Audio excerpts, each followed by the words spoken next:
Hola, ¿qué tal amigos? Muy buenos días, buenas tardes y buenas noches en cualquier parte del mundo que se encuentren. El tema del día de hoy, pastor, Ahí está. ¿qué dice?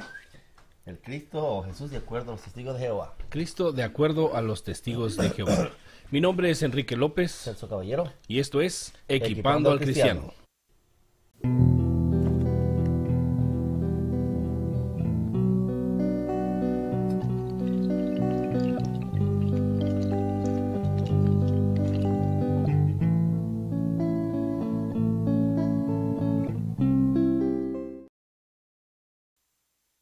Hola amigos, sean todos ustedes bienvenidos una vez más a este su programa Equipando al Cristiano. Nuestro correo electrónico es equipandoalcristiano@gmail.com.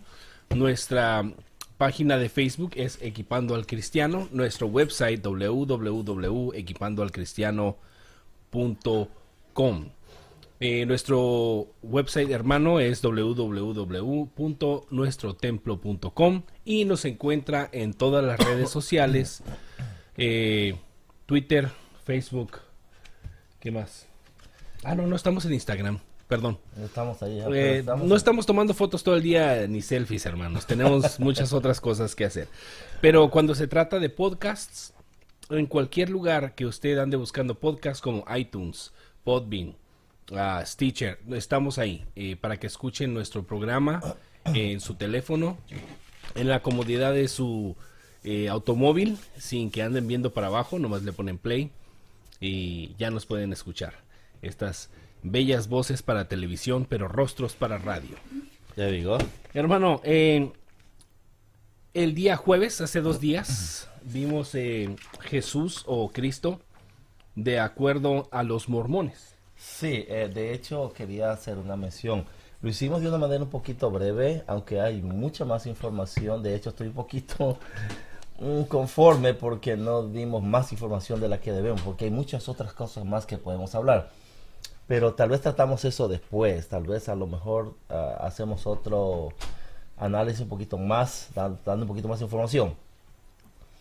El tema de hoy de los testigos de Jehová es bastante extenso, así que vamos a hacer, creo yo, unas 2 o 3 sesiones cortas para dar toda la información necesaria, ya que ellos ven a Jesús, o mejor dicho, vamos a tratar a Jesús de acuerdo a los testigos de Jehová en diferentes áreas que esta organización ve a Jesús.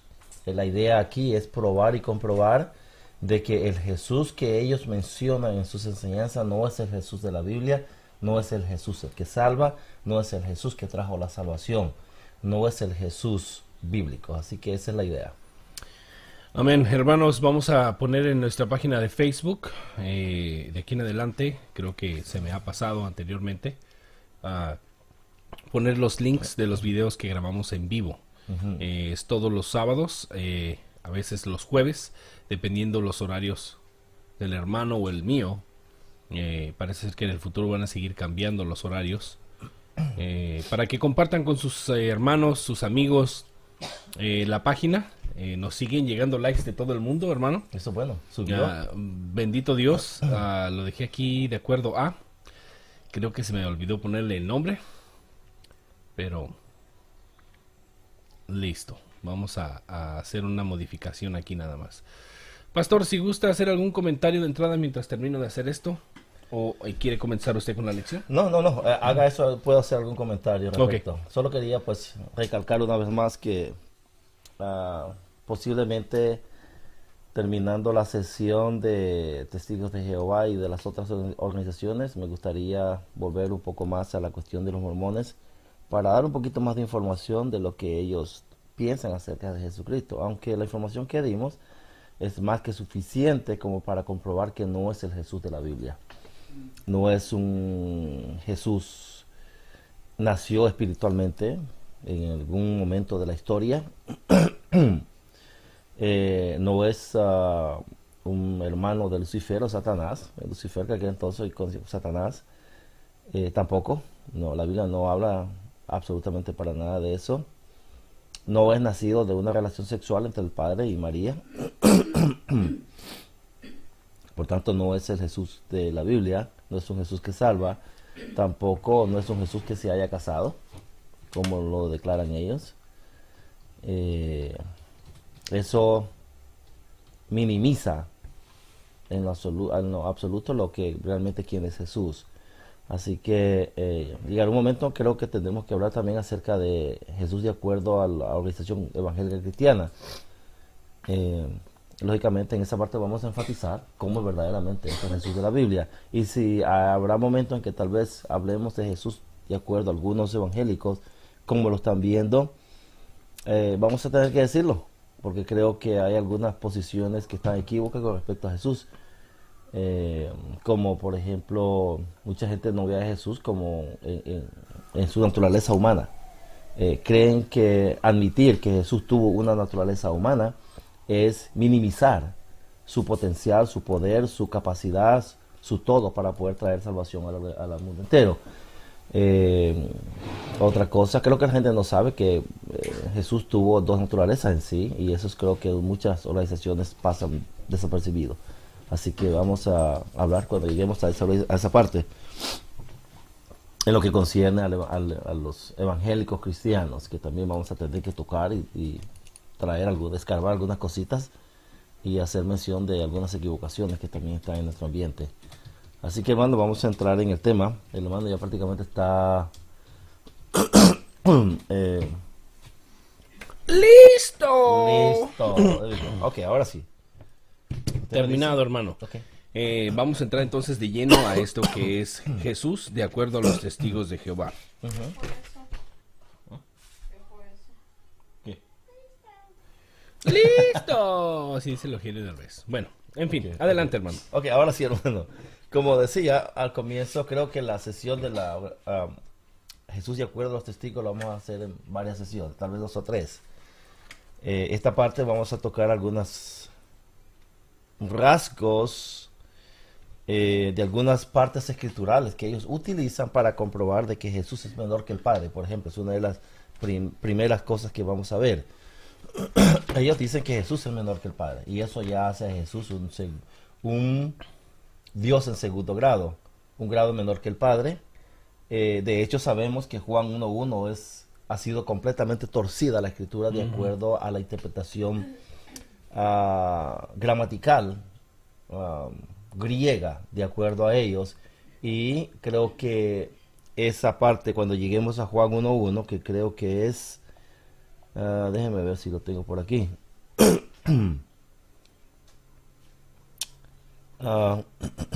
Sí, va a llegar un momento, no lo tengo aquí, pero creo que va a llegar un momento. Sí, aquí está.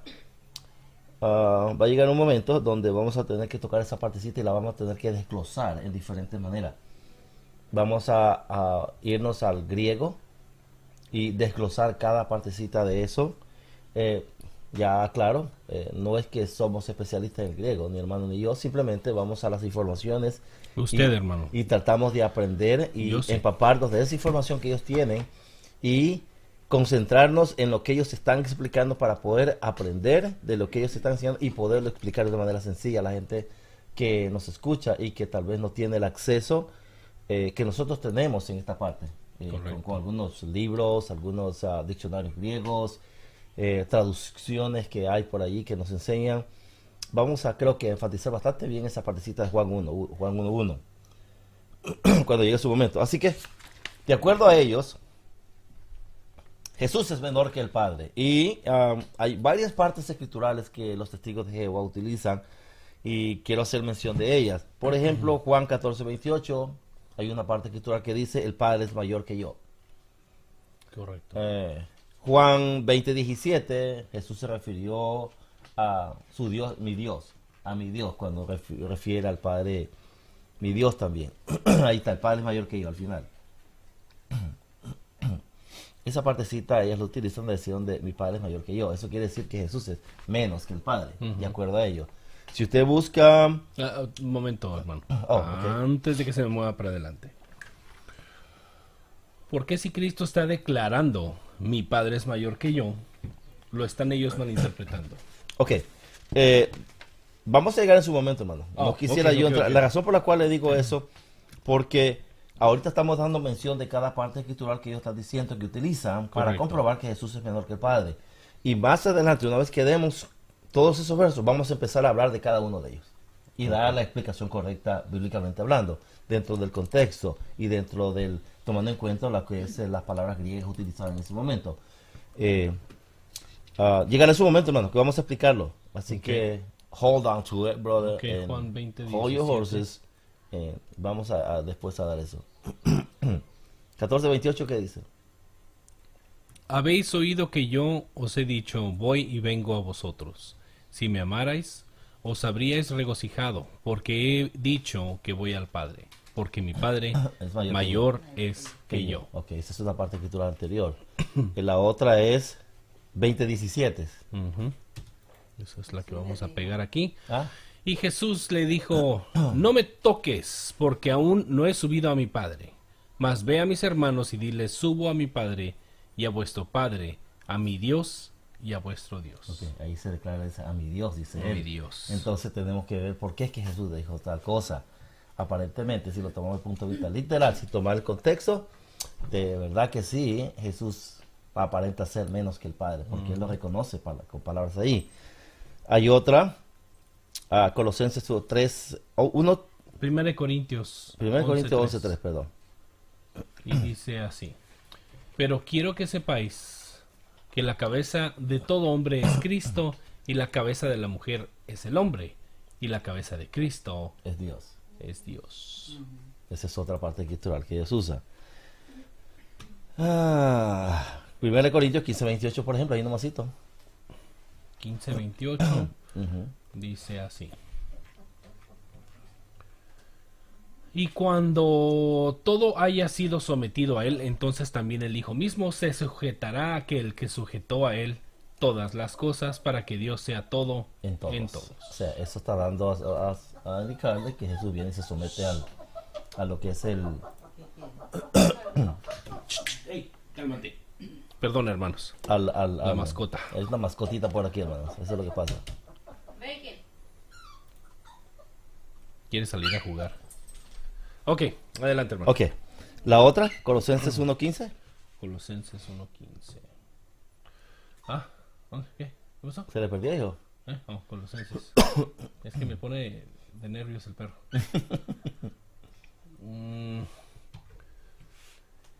Él es la imagen de Dios invisible, el primogénito de toda creación. Esa es otra. Ujú, Esa es lo una de las utilizan partes bastante mucho. fuertes, utilizan ellos eso. Sí, Sí. el primer creado. Ujú. Vamos a pegarlo aquí. Perdón, hermanos, lo que pasa es que a los que están en vivo en YouTube les pongo los versículos bíblicos para que estén viéndolos. Adelante, hermano. Apocalipsis 3:14, esa es la última, Apocalipsis 3:14. de las cuales queremos, o sea, hay varios versos, hermano, pero queremos utilizar eso, que son los que ellos utilizan para comprobar de que Jesús verdaderamente es menor que el Padre. Y escribe el ángel de la iglesia en Laodicea, o Laodicea. La Odisea. Laodicea. El amén, el testigo fiel y verdadero, el principio de la creación de Dios. Dice esto. Esa es la otra partecita que utiliza. Ok. Ahora sí, hermano, arránquese. Ok, ahora sí. Ahora, vamos a la primera. Vamos a utilizar esa, para que no lo mueva. Apocalipsis 3:14. Vamos a comenzar por utilizar la palabra que se utiliza ahí, que es el principio. ¿Qué es la palabra? Dice el amén, el testigo fiel y el principio de la creación de Dios. Ok. Vamos a ver la reina Ok. Valera Gómez. Vamos a ver qué Sí, dice. escribe el ángel de la iglesia de Laodicenses. Estas cosas dice el amén, el testigo fiel y el verdadero, el principio de la creación de Dios. Casi lo mismo. Es lo mismo, es lo mismo. Entonces, lo que quiero hacer mención ahí, hermano, hay una palabra griega. Vamos a poner el griego aquí. Ahí Ahí mismo en el 14. sí, hay una palabra griega, hermano, que ¿Cuál se es? llama, pronunciada ya se llama arge. Principio. Sí, Arche. ok, que se escribe arche. Ajá. Ah, se pronuncia con arge. acento, con acento en la E. Yeah, arge. Es una palabra. Y vamos a ver qué significa. Dice, es el comienzo de, en algunas aplicaciones en orden de tiempo, lugar y rango. Es principio, esquina, en el lugar de, el primero en cuestión de estado, magistrado, poder, principado o principalidad, príncipe y el que gobierna. El que gobierna. O sea, todas esas palabritas, hermano. O gobierno. Sí, que nos da la idea de que la palabra utilizada como principio allí no está hablando de alguien que es parte de una creación, sino que alguien que hace que la creación exista. El problema viene, hermanos, con que la palabra arque o arche tiene múltiples significados. Ahí es donde viene el problema, hermano. Ese es el problema. El problema es es la traducción. Correcto. Pero fíjese que prácticamente todos tienen un sinónimo, si nosotros podemos verlo, hermano. Ahora sí se aventó la dominguera, hermano.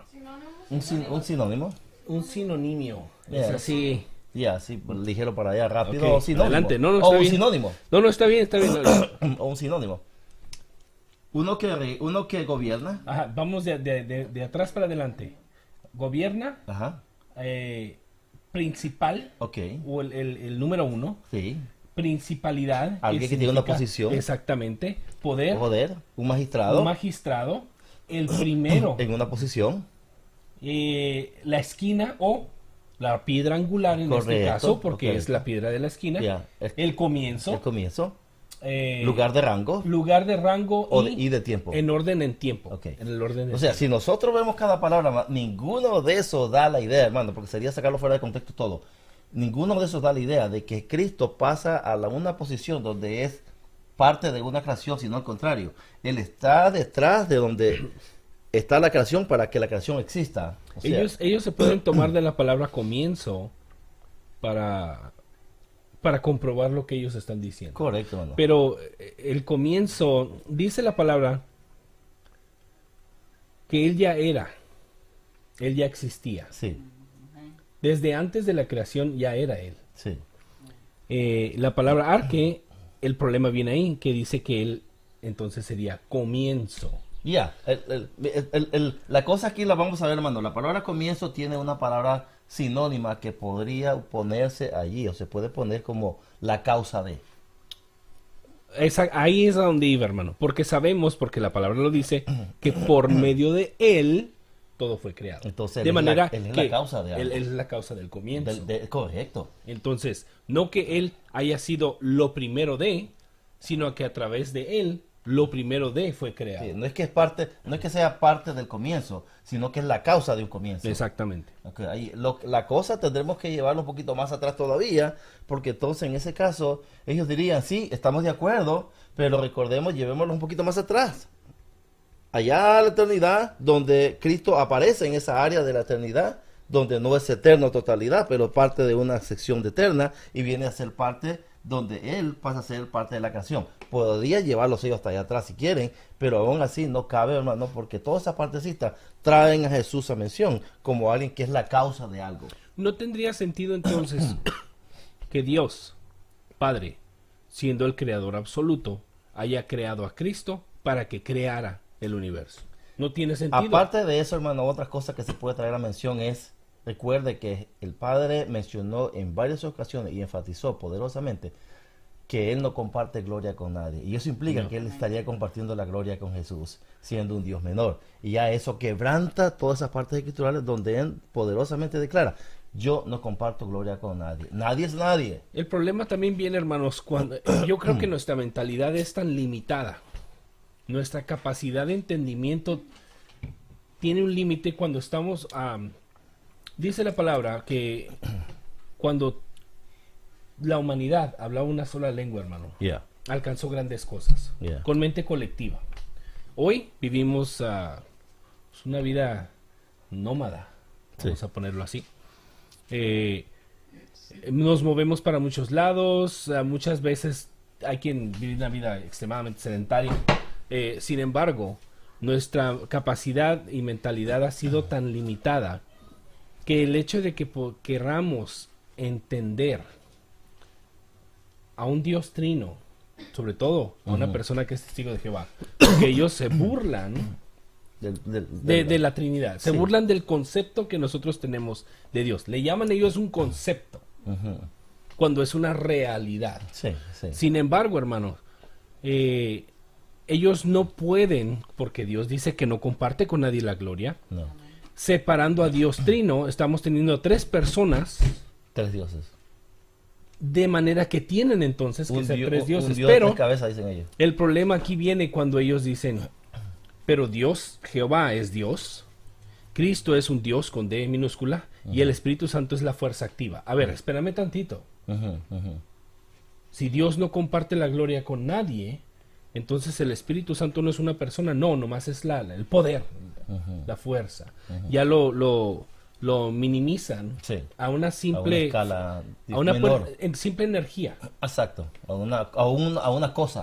A Cristo como un humano, nótese, como que él es fue un hombre que murió y gracias a Dios y su gloria le resucitó una vez más y le permitió subir a la gloria y reinar. Sí, hay muchas partes, hermano, donde Jesús, al hablar, se pone a nivel del Padre en poder y Muchas rango. instancias. Hay muchas partes. Por ejemplo, a mí se me viene una, para que prosigamos con la próxima parte. De hecho, miraríamos Juan 1.3, Colosenses 1.16 y Hebreos 1.2. Estoy viendo aquí que no tiene, ¿qué es? ¿Daniel 9? ¿9:10? Donde habla acerca de Jesús, el Hijo del Hombre. No, donde habla de Dios. Nueve, un hijo nos es nacido. No, Isaías 9.6. Isaías 9:6. Que es exacto. Mire, hay partes Porque que el nosotros hermano le fascina usar ese y yo no entendía por qué tanta énfasis en eso. Sí. Son dos versículos bíblicos. Sí. Uno donde Isaías habla del 9:6. Padre y uno donde habla del nacimiento del Hijo y la definición que da de los dos. Sí. Sí. De hecho, para mí, Es yo lo increíble. considero un verso inquebrantable por parte del evangélico cristiano, que debiera utilizarlo, pero saber manejarlo, y quebranta todo argumento del testigo de Jehová, porque no tiene argumentos como defenderlo, porque la misma Biblia lo quebranta a él. Perdón, hermano, pero necesito dárselos a los hermanos para que lo tengan. 6:9 dijo. 9.6. 9:6, perdón. 9:6, pero antes del 9:6 está el otro. Este habla del Hijo. ¿Cuál es el que habla del Padre? No, ahí es. Porque un niño nos ha nacido, un hijo nos ha sido dado, y la soberanía reposará sobre sus hombros, y se llamará su nombre Admirable Consejero, Dios con D mayúscula poderoso, Padre eterno, Príncipe de paz. Ya. Hay otro versículo bíblico en el Antiguo Testamento que usted utiliza para corroborar esto también, para comprobarle a ellos. 10, Isaías 10. Isaías 10. Sí, déjeme ponerlo para corroborar. Para que lo tengan los hermanos. Primero que nada, hermanos, Isaías 9:6. Para que usted les explique si algún día se encuentre con un testigo de Jehová, antes de entrar al 9:6, estaría bien que mencionara primero este versículo. Déjeme darle el otro. Que le vamos a dar. 10:21. 10:21 dice así, hermanos. Un remanente volverá. El remanente de Jacob, al Dios poderoso. Ok. Ahí está, no está hablando de nadie más que de Jehová. Sí, eso es lo que yo digo. Allí está hablando de Jehová. Es que el argumento es este para que sepan, hermano. Porque en Isaías aparece Dios poderoso. Con D mayúscula y también lo hace en la Biblia de ellos. Allí aparece en la de ellos, hermano. Sí, esa es la es. problemática que tiene. La razón por la cual quiero traerlo y quiero que relacionen esta parte, que hay otras, pero quiero que relacionen estas dos, es porque ellos argumentan. Ellos declaran de que es cierto, Jesús es poderoso, pero no todopoderoso.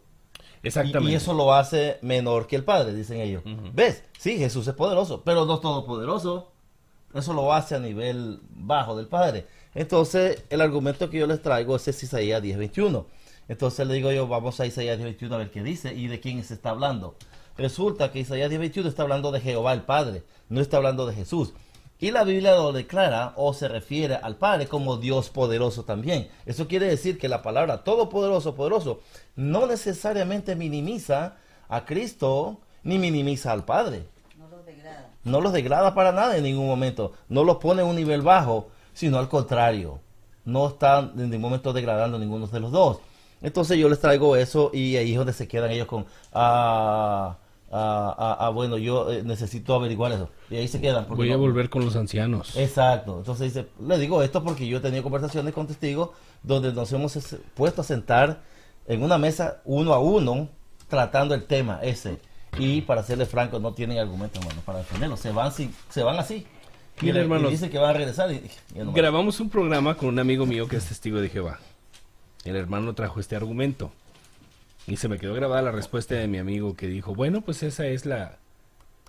cuando le dijo a usted el 9:6, esa es la opinión de Isaías. Así lo dijo. Está en el programa, hermano, vayan a escucharlo. Y mi amigo, su nombre es Pablo, lo quiero mucho a mi hermano. Él es testigo de Jehová, ha sido toda su vida. Cuando el hermano tuvo la conversación con él en el programa en vivo, le presentó estos versículos y le pidió que por favor respondiera cómo entonces es que aquí explica que Cristo mismo es Dios. Y la respuesta fue esa. Bueno, esa es la opinión de Isaías. Sabrá Dios qué estaba pensando él cuando escribió. O sea, cuando sus argumentos se ven completamente bloqueados, viene una respuesta completamente absurda, racional, entre comillas, porque suena completamente irracional, el decir, bueno, esa es la opinión de Isaías, y tú cómo sabes cuál era su opinión, si el hombre es un profeta de Dios. Y se equivocó el espíritu. O sea, pero en fin, hermano. Ok, hermano. Adelante, pastor. Estas son dos partes que tienen para, créanlo, quebranta todo argumento si se sabe manejar. Ya. Sí, hay que saber llegar a él y hay que saber mantenerse. Una de las cualidades que tiene el hermano es que no cede. Lo he visto argumentar y lo he escuchado argumentar al hermano. Cuando toma una posición o un versículo, no se mueve de él hasta que no le den la explicación requerida. No tiene caso, hermano, que presentemos dentro de una conversación o un diálogo. Exacto. No podemos nosotros ceder. Si usted presenta un argumento, ahí se espera hasta que ese argumento sea respondido. Porque solo puede haber dos cosas. Una, que le den la respuesta correcta. O dos, que huyan de la respuesta. Y la manera de ir más fácil es, bueno, pues era la opinión de él. Bueno, creo que entonces ahí destruye usted cualquier argumento que ellos tengan y no se mueve del tema, sino que se pasa al otro versículo bíblico para ver si tienen la respuesta. Creo que es una de las cualidades de las personas, también aquí en las universidades, los que enseñan para debatir. Los apologetas. Y los que saben debatir. Sí. Cuando uno sabe debatir, hermano, sabe defender sus argumentos y no se mueve. Tiene que poner un pie fuerte. Firme allí hasta que ellos o ceden o huyen. Una de dos, hermano. O cede y dice, tenés razón. Y le voy a decir por experiencia, hermano, que las veces que yo he tenido estas conversaciones con testigos de Jehová, se dan por vencido en el sentido que no tiene respuesta. No tiene respuesta, hermano. Entonces él dice, no tiene respuesta, o no sabía eso, o no puedo darte a entender eso, o yo te traigo la información, o voy a buscarla, y ya no hay pues otra manera. O estás loco. Celso, como la muchachita que abordamos allá en la casa de tu mamá, tuvo que llegar el anciano. El anciano. Porque ellos no pueden. Dijo, no vamos a entrar en eso, ¿te acordás? Lo único, ellos tienen esta mentalidad, ellos no quieren entrar en argumentos, prefieren huir. Dicen, no, nosotros no estamos para discutir y debatir la palabra, lo siento, que Dios te bendiga, papá, así es que dice Dios te bendiga, así que quiere, y se van.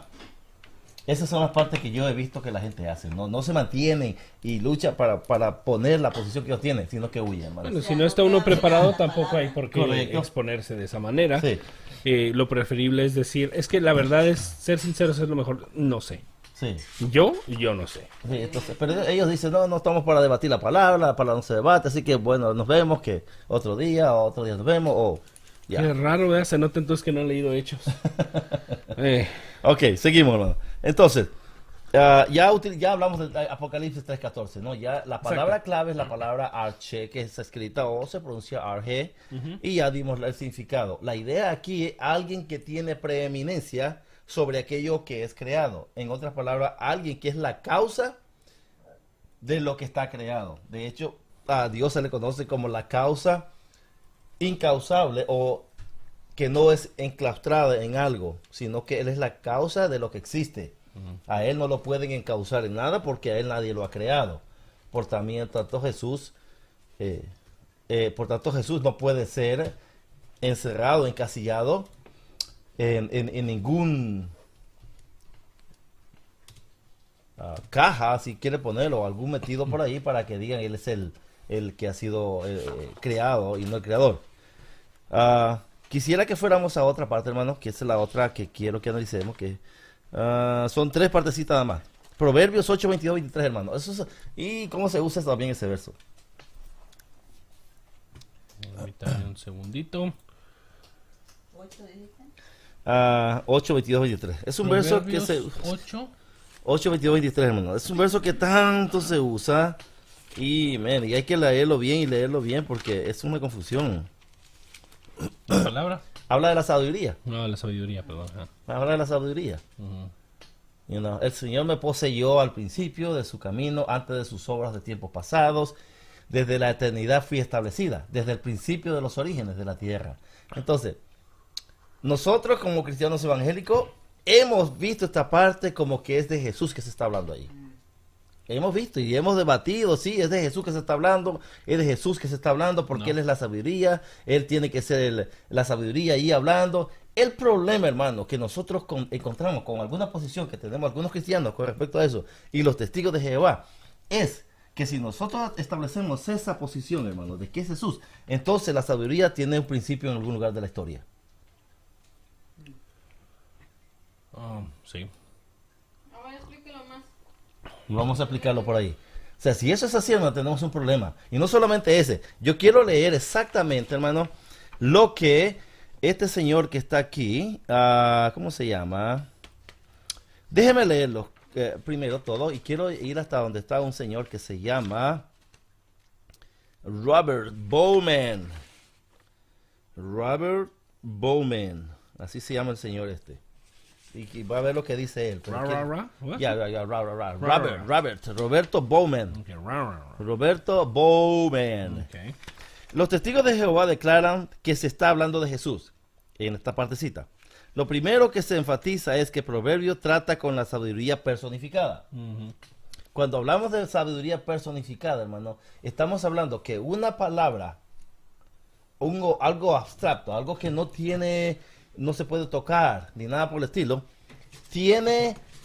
se le da, quiero usar una palabra que me pueda entender, la sabiduría personificada, se le da, se le viste de ciertos elementos como que si fuese una persona.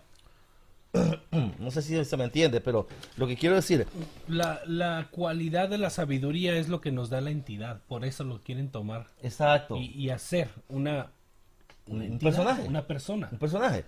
Entonces, una personificación es un lenguaje de figura retórica en el cual un objeto inanimado, que en este caso es la sabiduría, o abstracto, se le dota de cualidades humanas o representarlo con cualidades humanas.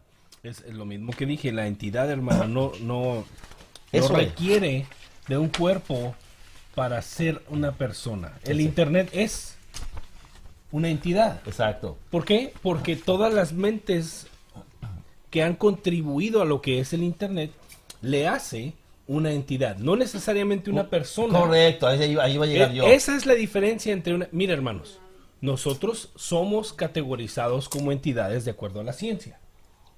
¿Por qué? Porque tenemos raciocinio. Por ende, tenemos un resultado cada vez que hablamos, tenemos cualidades, tenemos sentimientos. Eso nos cataloga como una entidad. Sin embargo, nosotros somos seres humanos. Correcto, que hace la diferencia entre algo que esto, como una computadora, que tiene la información como que si fuese un ser humano, pero que no es un ser humano. A Dios lo categorizan muchas personas como una entidad. Es una entidad en sí, porque es una esencia, es luz, es muchas cosas que nosotros podemos considerar objetos inanimados. Sin embargo, Dios es una persona, es el creador. Correcto. Adelante, hermano. Perdón, no quería interrumpirlo, pero quería dejar claro eso. Roberto Bowman declara lo siguiente, hermano. Si tomamos 8:22 como que se está hablando de Cristo, literalmente, entonces tenemos que asumir que Cristo es una mujer que llora en las calles. 1:20-21. Yeah. Eso es lo que dice él. El problema es que dice esto. El señor Roberto dice, ok, si vamos a ver 8:22, sin tomar el contexto del capítulo 1 para acá, todo esto, te llega al 8, Perdón. nos encontramos con un problema bastante serio, dice, porque entonces se viene hablando de la sabiduría. Sí. No solamente allí, sino que la sabiduría se viene hablando del capítulo 1. Sí. No clama la sabiduría y da su voz a la inteligencia. Da su voz la inteligencia. Esta perdón, en las alturas junto al camino perdón, a las encrucijadas de las veredas se pone de pie. Todas estas son cualidades como si fuera un ser humano, pero simplemente se le está personificando como si fuese, pero no lo Lo es. mismo cuando se dice el amor no es sustancioso, se habla como si fuera una entidad, una persona. Sí, pero no lo es. No es lo algo. es. O sea, esto es lo que dice Bowman. Bowman dice, ok, si ese es el problema, si eso es así, entonces tenemos un problema, porque entonces Jesús es una mujer que está gritando en las calles y llora en las calles, dice. Y no solo eso, dice, y que vive con alguien que se llama Prudencia. Sí, si vemos 8:12, yo, la sabiduría, habito con la prudencia. Nótese, no dice habito en la prudencia, dice No, habito con la prudencia. Entonces, ¿quién es la prudencia? ¿La Virgen María? Yo no sé, pero cuando yo estaba leyendo, cuando encontré este argumento, el tío me dijo, bro, de plano, y me estaba riendo. Pues, entonces dice, está casado con uno que se llama Prudencia. La mujer se llama Prudencia, ¿quién será? ¿Quién será? Entonces dice, tenemos este problema. Y no solamente, dice, y es en una casa que tiene 7 pilares. Jesús tiene 7 pilares. 9:1 dice, la sabiduría edificó su casa, labró sus 7 columnas. Entonces estamos hablando, ok, entonces Jesús tiene... Esa está buena, ¿eh? Por eso, o sea, lo saqué, dije, este bro, de plano, me sacó risa leyendo todo eso, tenemos un problema, entonces Jesús tiene todo eso. Ahora, no tiene sentido si tratamos de ver a Cristo dentro de este texto, o dentro de su contexto, dice, entonces no tiene sentido, ¿ah? Entonces ahí sacan que Jesús se casó. Sí, sí. Y todo eso. Todo ese asunto, así es. Entonces, seguimos hablando. También es bueno traer la relación de que Dios siempre tuvo sabiduría. Por tanto, por definición, podemos decir que la sabiduría es eterna al igual que lo es Dios. Sí. La sabiduría es eterna igual que Dios. Porque la sabiduría Porque de él viene. Correcto, entonces la sabiduría no puede ser aparte de Dios, es eterna también. Ok, así decir que la sabiduría tuvo comienzo en el tiempo de la historia es contraproducente a la eternidad de Dios. O sea, no podemos decir eso. Creo que hice una vez en una conferencia apologética algo parecido, una pregunta al apologeta que iba a presentar ese día. Mi pregunta fue, ¿es posible que antes de que Dios fuese como se le conoce, haya sido simplemente sabiduría? Tanta sabiduría que llegó a ser Dios. Algo tipo evolución, algo así. Una pregunta que viene de un cristiano que estaba comenzando a comprender a su Dios. La respuesta contundente del apologeta del apologeta fue: Dios es, ha sido y será. Dios no tiene principio. Le dije yo, sí, pero ¿cómo lo conocemos? Me dice, ¿cómo lo conoces? Me dice, un hombre barbón, vestido de blanco. Pues sí, le digo. Pues no, me dice. Un Dios es luz. Amén. Le digo, pues entonces el concepto que tengo yo de él haber sido sabido, no, lo que tú tienes que entender es que Dios es todo. Dios llena todo, Él es todo. De manera, hermanos, que no, como dijo el hermano, no lo podemos encasillar en un cuerpo. Sí. No lo podemos encasillar en una cosita. Sí. Dios es tan grande, como dije anteriormente, nuestra comprensión es muy limitada. Sí. Y cuando hablan de este tipo de cosas, hermano, la prudencia, la sabiduría, y las personifican, es donde vienen las malas interpretaciones. Sí, le digo yo por medio porque de yo cultos. también he caído en esa situación. ¿Será, no será, será, no será? Y decía, no será, no será. Me he arrancado pelos con eso, hermano. Y yo también, hermano. Créalo, yo también he luchado por entender esta parte escritural Lo de puso esta bueno, parte. hermano. Pero fíjese que casualmente cuando uno busca y busca, hermano, ¿cómo encuentra uno? Véalo. Tuve una conversación con un testigo de Jehová que me sacó estos versículos y me dijo, lee Proverbios 9:22, creo que me dijo. Ahí está, 9. Permítame, fue el 9, perdón, ¿cuál es? Ya hasta se me perdió. 8:22. 8:22. Perdón, 8:22 dice, Jehová me poseía en el principio de su camino, ya de antiguo antes de sus obras. Okay. Y la pregunta del hombre con el que estaba platicando me dijo, ¿de quién está hablando? Sí.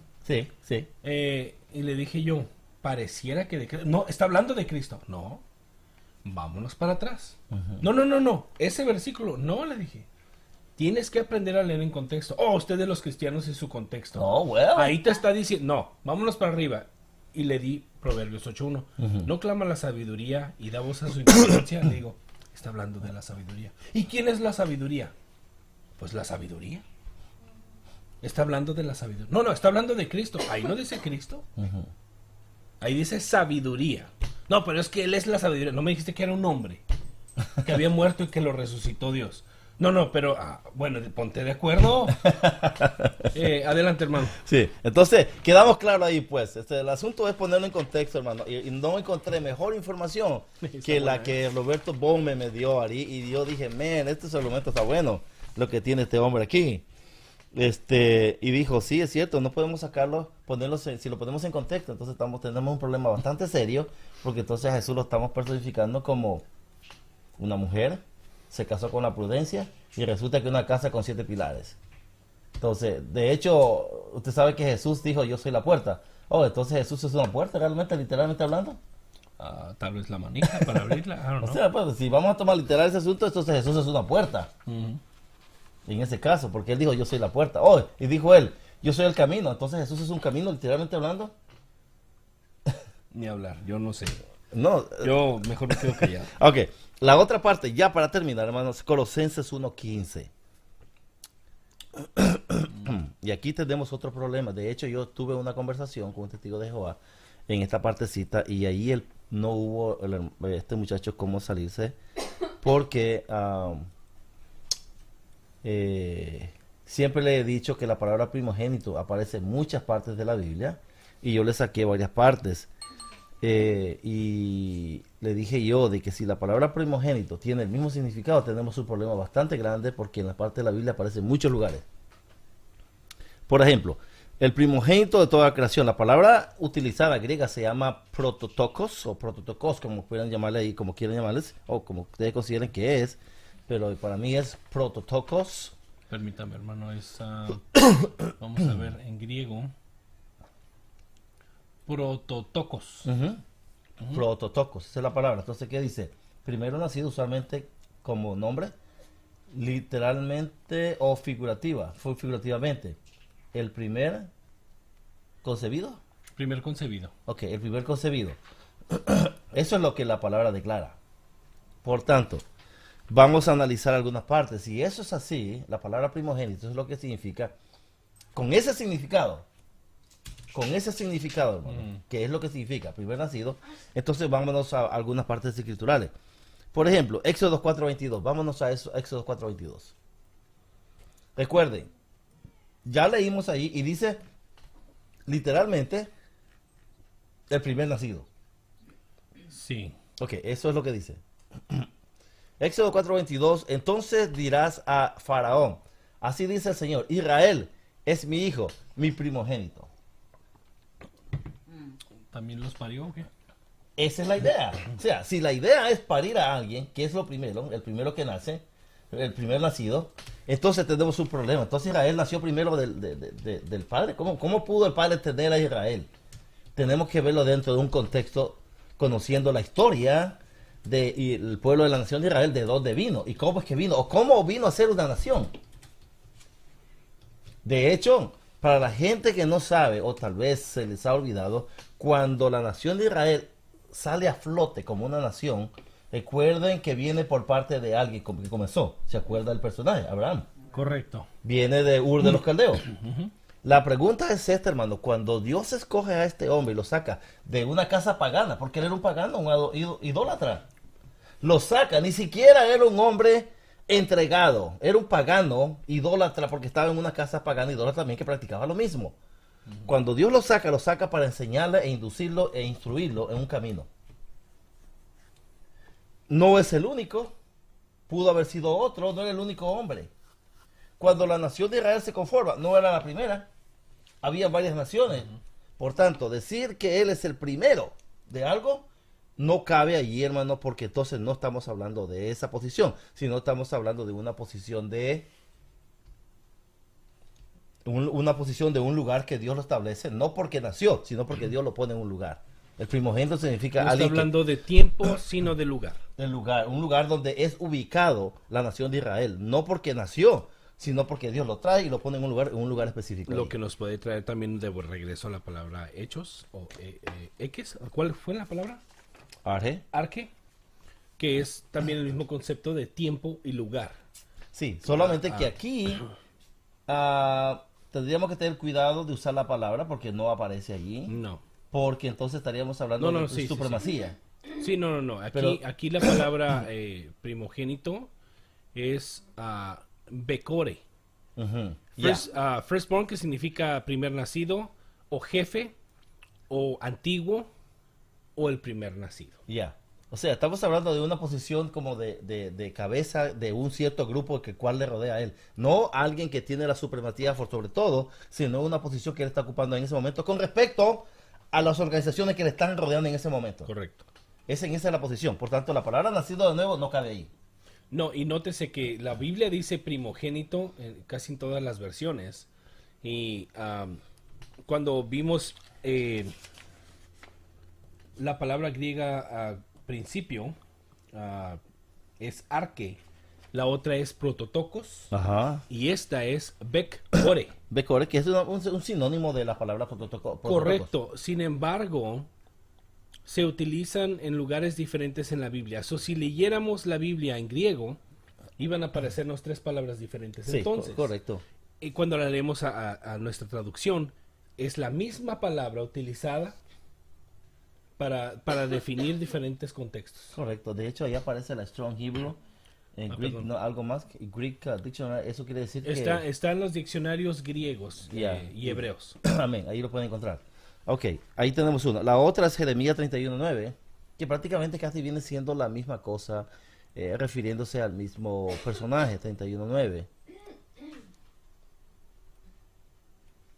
Irán con lloro, mas con misericordias los haré volver, y harélos andar junto a arroyos de aguas por camino derecho, en el cual no tropezarán, porque soy a Israel por padre, y Efraín Es mi primogénito. es mi primogénito. Ok. Y se utiliza la palabra bekore. Otra, la vez. misma palabra. Eso quiere decir que la misma cosa está hablando allí. Correcto. No se habla de alguien que nació de nuevo, sino de una posición que Dios los trae y los pone y los ubica con respecto al grupo que los rodea. O sea, estamos hablando de una posición superior en el sentido de los otros grupos étnicos que estaban existiendo en ese entonces. Eso es prácticamente la idea ahí. La otra es Mateos 1:25. San Mateo 1:25. Y dice así. Déjeme hacerlo grande aquí. Y no la conoció hasta que parió a su hijo primogénito, Prototocos, Ok. y llamó su nombre Jesús. Ahí sí la palabra se aplica literalmente. La palabra Prototocos. Sí. Ahí se aplica literalmente. En las otras no es aplicado literal. Es algo, ¿podríamos usar la palabra figurativa ya? En las otras. Sí, figurativa. En el sentido figurado. Dice. Pero aquí no es figurado, aquí es literal. En esta Prototocos la explicación viene que es una alternativa de G5088, que es la que estábamos viendo hace un momento. Ujú.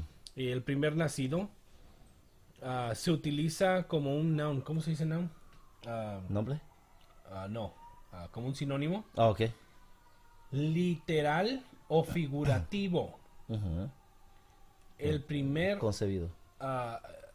concebido. Ya, o sea, la palabra se puede utilizar de dos maneras, literalmente o, nacido. figurativamente. Ajá, o nacido, dice. O nacido de nuevo. Está hablando de un bebé. O sea, allí, como la palabra tiene la opción de aplicarse de dos maneras, sea literalmente o figurativa, figurativas fueron las primeras dos que miramos. Aquí se está aplicando de manera literal. ¿Por qué literal? Pues tenemos que verlo y entenderlo. Porque María en ese momento es el primer hijo que tiene. Correcto. Por tanto, se te tiene que aplicar de manera literal. Entonces, es literal el asunto aquí. Ahora, si nosotros vamos a Romanos 8:29, también podemos hablar algo allí.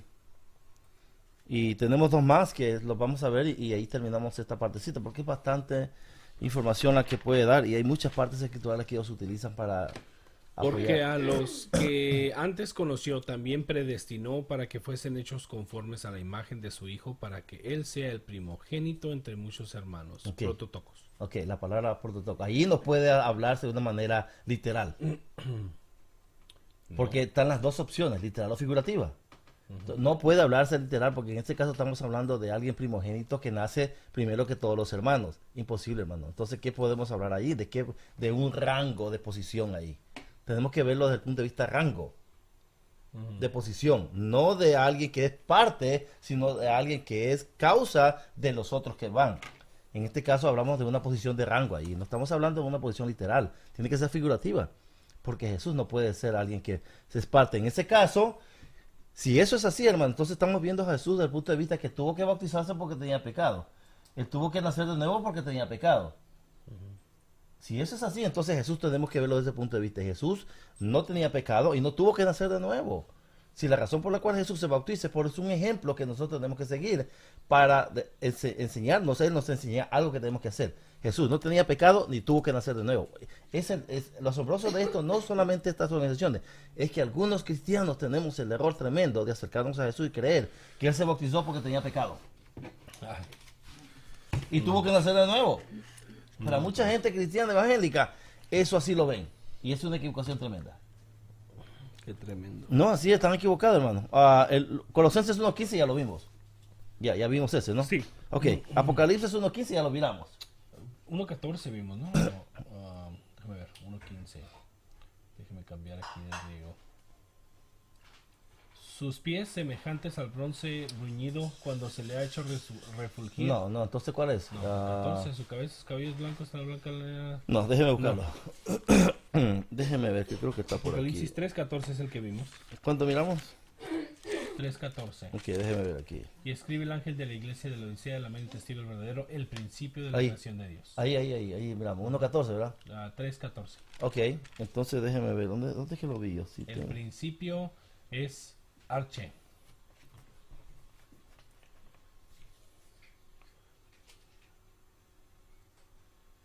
Ok, 1.5.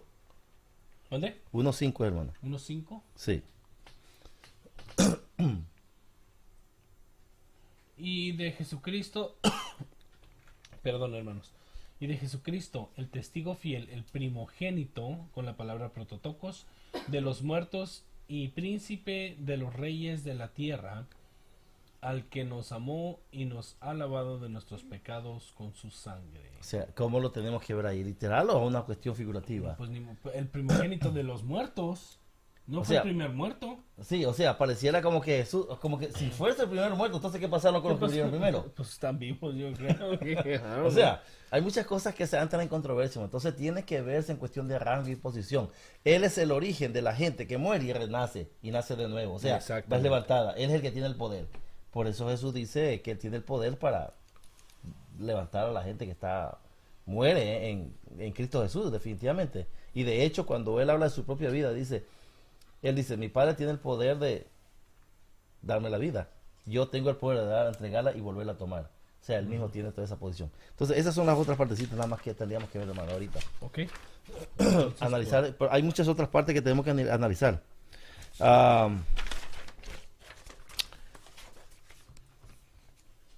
Juan 14:28, Juan 20:17, Colosenses 11:3, 15:28. Hay varias partes que todavía tenemos que analizar, hermano. Así que por ahí lo dejamos, hermano, nada más. Y la idea es traer algunos versos bíblicos dentro del contexto para que la gente lo sepa y pueda tener argumentos. Gracias hermanos por su preferencia. Queremos recordarles que nuestro correo electrónico es equipandoalcristiano@gmail.com, nuestro website www.equipandoalcristiano.com, nuestra línea de Skype es Celso Caballero y aparecerá una palomita, que por cierto se me había olvidado abrir una vez más el Skype. Si gustan llamarnos en vivo, estamos siempre listos para recibir sus llamadas, hermanos. ¿Algo con lo que quiera cerrar, pastor? Simplemente es una sección de 2 o más que vamos a traer, hermano. La idea es complementar toda la información necesaria para que se aplique lo que la Biblia declara de cada uno de nosotros. Quiero leerlo antes de cerrar. Lo que la palabra aplica para nosotros, y es lo siguiente. Quiero leer 2. Primero, 1 Pedro 3:15 dice, de hecho Pedro nos exhorta por el Espíritu Santo de que estemos siempre preparados para preparar defensa con mansedumbre y reverencia ante todo el que os demanda razón de la esperanza que hay en vosotros. La otra es Judas.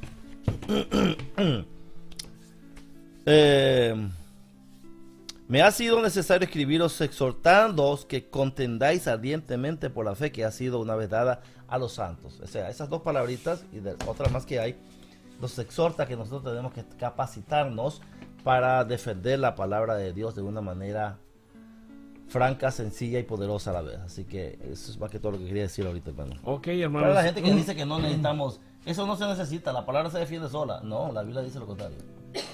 Gracias por su preferencia, hermanos. Quédense con nosotros al estudio de Le Romanos, volteó el asunto. capítulo 12. Sí, ya le cerré. Dios me los bendiga a todos hoy y siempre. Amén y amén. Gracias, hermano.